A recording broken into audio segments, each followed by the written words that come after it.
మీలో చాలామంది నన్నడుగుతుందేంటంటే, మేడం మీరేమో కోర్టులలో కేసులు తేలడానికి చాలా ఏళ్ళు పడుతుంది పెండెన్సీ వల్ల అంటున్నారు. కోర్టుల జోలికే వెళ్ళొద్దంటున్నారు. మరైతే మా మీద ఏదైనా క్రైమ్ జరిగితే ఇంకా కోర్టులకెళ్ళే బదులు ఇంట్లోనే సఫర్ అయ్యి కూర్చోమంటారా? అస్సలు కాదు. చాలా త్వరగా తేలిపోయే కేసెస్ కూడా ఉన్నాయి. ఇలాంటి పెండెన్సీలో గూడా. ఫర్ ఎగ్జాంపుల్ మొన్న ఒక కేస్ చెప్పాను కదా! ఎక్కడైతే పోలీస్ ఆఫీసర్స్ ఒక అతన్ని ఊరుకూరికే పిలిచి ఇబ్బంది పెడుతుంటే, మనం కేస్ ఫైల్ చేసినప్పుడు హైకోర్ట్ వితిన్ 1 వీక్ ఆర్డర్ ఇచ్చేసింది. దట్ పోలీస్ మీరు ఇంటర్ఫియర్ అవ్వొద్దని. ఏంటిది మనం ఫైల్ చేశాక. తర్వాత అది బెంచ్ మీదకొచ్చాకనే 1 డేలోనే ఆర్డర్ ఇచ్చింది. అండ్ క్వాష్ పిటిషన్ ఉండింది. అక్యూజ్డ్ మీద వాళ్ళ మీద ఉన్న సెక్షన్‌లన్నీ తొలగించమని ఏసింది ఒకటి. అది 3 నెలల్లో అయిపోయింది.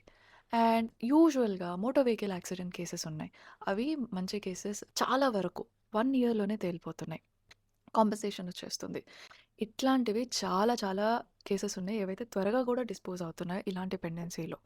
సో, మీరు చేయాల్సిందేంటంటే ఒక హానెస్ట్ అడ్వకేట్‌ని కలిసి కన్సల్ట్ అవ్వండి. ఊరికే కేసేసేస్తామని చెప్పి ఎళ్ళిపోకుండా, మీవి ఏ కేటగరీలో పడుతున్నాయి, ఇవన్నీ తెలుసుకొని అప్పుడు డెసిషన్ తీసుకోండి. అండ్ సెటిల్ అయ్యే పనైతే చేసుకోండి. బట్ లేదు ఇది స్ట్రాంగ్‌గా ఫైట్ చేయాలి. ఇది తక్కువలో డిస్పోజ్ అవుతుంది. లేదా ఇన్నేళ్ళు పట్టినా పర్లేదు. ఇట్లాంటివన్నీ మీరు మెంటల్‌గా ప్రిపేర్ అవ్వడానికి అదొక ఛాన్స్ ఇస్తుంది. గుడ్ డెసిషన్ తీసుకోవడానికి. అండ్ మీరు కేర్‌ఫుల్‌గా ఎక్కడుండాలి అంటే చాలామంది అడ్వకేట్స్ ఇది చెప్పలేకపోతున్నారు బయటికి ఇన్నేళ్ళు తేలుతదనేసి. సో, మీకు చెప్పకపోవచ్చు కూడా.